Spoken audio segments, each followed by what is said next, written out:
បើយើងនិយាយពីរថយន្ត Ford នៅកម្ពុជានេះគឺជារថយន្តមួយដែលល្បីល្បាញជាងគេហើយដែលលក់ដាច់ច្រើនជាងគេយើងជាប់ចំណាត់ថ្នាក់លេខ1នៅកម្ពុជាតាំងពីឆ្នាំ2019មកដល់សប្តាហ៍ថ្ងៃនេះបាទអញ្ចឹងគ្រប់ Ford model ទាំងអស់ហើយជាពិសេសគឺ Ford Territory នេះគឺជារថយន្តយើងហៅថា SUV ប្រភេទ C គឺមានន័យថា SUV ខ្នាតកណ្ដាលដែល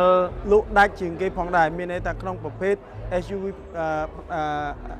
ខ្នាតកណ្ដាលនេះគឺយើងលក់ដាច់ច្រើនជាងគេបំផុតហើយថ្ងៃនេះគឺយើងនាំយកមក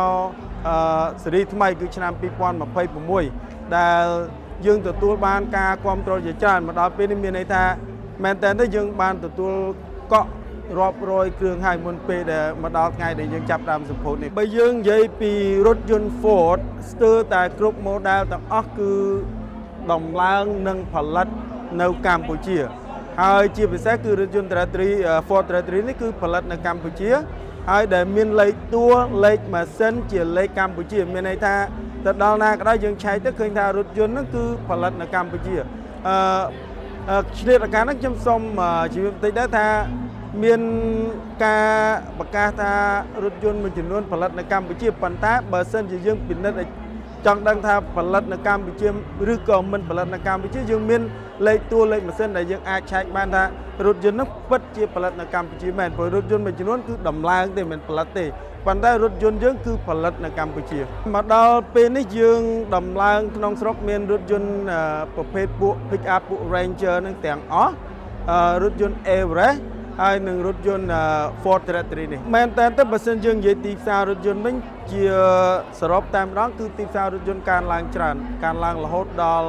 ជាង 70% នៅក្នុងឆ្នាំ2026រយៈពេល10ខែដំបូងប្រៀបធៀបទៅនឹងឆ្នាំ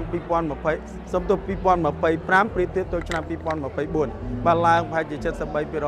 ប៉ុន្តែអ្វីដែលគួរកត់សម្គាល់ថែមទៀតនោះគឺក្នុងចំណែកនៃការឡើងនោះគឺរថយន្តថ្មីកើនឡើងច្រើនមែនតើកាលមុនរថយន្តថ្មីយើងក្រោម 50% ទេប៉ុន្តែឥឡូវនេះគឺរថយន្តថ្មីឡើងដល់ជិត 60% ហើយក្នុងចំនួនសរុបនៃរថយន្តដែលលក់នៅកម្ពុជាទន្ទឹមនឹងនឹងដែរគឺការផលិតរបស់យើងនៅក្នុងកម្ពុជានេះគឺមានការកើនឡើងច្រើនបើយើងប្រៀបធៀបទៅនឹងឆ្នាំមុនគឺ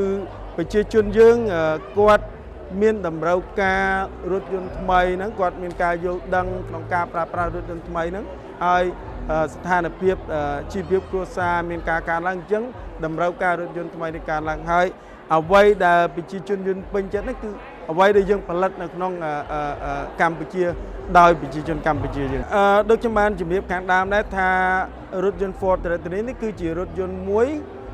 ដែលយើងហៅថា SUV ប្រភេទ C មានន័យថារថយន្ត SUV ប្រភេទកណ្ដាលដែលលក់ដាច់ជាងគេក្នុងរយៈពេល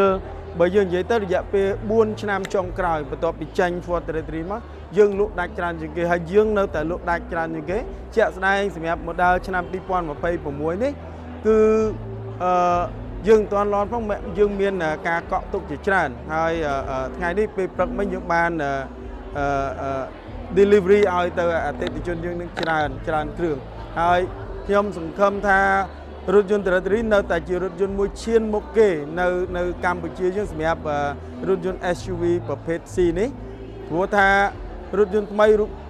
ចុងក្រោយនេះ26មានរូបរាងថ្មីបច្ចេកទេសទំនើបជាងមុនទៅទៀតបាទឥឡូវនេះយើងកំពុងតែនឹងសិក្សាឲ្យដើម្បីនាំចូលប្រភេទរថយន្តដំបូងគេគឺប្រភេទយើងហៅថា PHEV មានន័យថាចាក់ប្រេងផងសាកថ្មផង PHEV ហ្នឹងជាង plug-in hybrid យើងកំពុងតែសិក្សាដែលត្រូវការអ្នកបច្ចេកទេសបន្ថែមត្រូវការបង្ហាត់បង្រៀនដល់បុគ្គលិកយើងបន្ថែមទៀតមុនយើងឈានចូលដល់ចំណុចហ្នឹងហើយយើងក៏ចាប់ផ្ដើមបើកសាលាផងដែរដែលបង្រៀនតាក់ទងទៅនឹងប្រភេទ PHEV ហើយនិង EV អញ្ចឹងយើងរំពឹងទុកថាក្នុងពេលឆាប់នេះយើងនឹងមានដំណើរការផលិតសម្រាប់រថយន្ត PHEV ហើយនិង EV ផងដែរបាទបើសិនជាយើងនិយាយពីការជួសជុលថែទាំការ service នេះប្រហែលមានតែក្រុមហ៊ុន AMA ឬក៏រថយន្ត Ford ទេដែលយើងមានកន្លែងជួសជុលច្រើនជាងគេបំផុតទីមួយនៅភ្នំពេញយើងមានរហូតដល់10កន្លែងហើយនៅតាមខេត្តគ្រប់ខេត្តក្រុងទាំងអស់យើងមានកន្លែងជួសជុល ហើយយើងនឹងបន្តពង្រីកតាមទៀតមានន័យថាខេត្តមួយចំនួននឹងមានលើសពីមួយកន្លែងសម្រាប់ធ្វើការជួសជុលតាមពីដើមមកយើងជាក្រុមហ៊ុនមួយទទួលខុសត្រូវខ្ពស់ការដែលយើងលក់យើងមិនមែនគ្រាន់តែលក់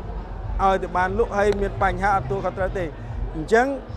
spare part សេវាកម្មគឺយើងមានគ្រប់កន្លែងទាំងអស់យើងមានគ្រប់កន្លែងហើយបបោអត់មានការខ្វះខាតទេបើសិនជាយើងនិយាយពីរថយន្តទៅជួសរថយន្តថ្មីដូចខ្ញុំបានជម្រាបមិញថាជាធម្មតាឥឡូវនេះគឺកើនឡើងហើយកាលពីបើយើងនិយាយថយក្រោយឆ្នាំ2017អីរថយន្តថ្មីមានប្រហែលជា 20% ទេប៉ុន្តែមកដល់សប្តាហ៍ថ្ងៃនេះម៉ោងនេះគឺរថយន្តថ្មីនឹងមានចូលរហូតដល់ជិត 60% ហើយមានន័យថាក្នុងចំណោមរថយន្តទាំងអស់ដែលនាំចូលកម្ពុជាជាងជិត 60% គឺជារថយន្តថ្មីអញ្ចឹងមានន័យថាប្រជាជនយើងមានការយល់ដឹងច្រើនក្នុងការប្រើប្រាស់រថយន្តស្ថានភាពជីវភាពរបស់គាត់មានការល្អប្រសើរជាងមុនហើយរថយន្តថ្មីនេះមានន័យថាសម្បូរមានតម្លៃដែលលើកឡើងថាមានតម្លៃមិនខុសគ្នាបានពីរថយន្តទៅជួសទេអញ្ចឹងហើយក៏មានការបង់រំលោភនឹងច្រើនដែរ